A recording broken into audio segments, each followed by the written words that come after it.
జతగా ఉండే వరమే నువ్వే ఇస్తే ఇంకేమి కావాలి జన్మకి.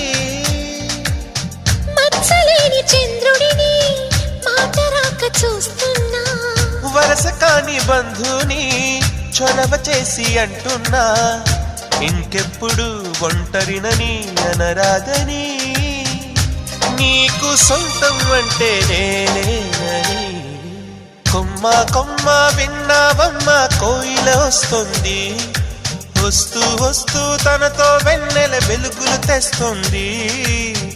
ఏవమ్మ మరుమల్లి తోరణాలు కడతావా, చిలకమ్మ ఎదురేగి స్వాగతాలు చెబుతావా.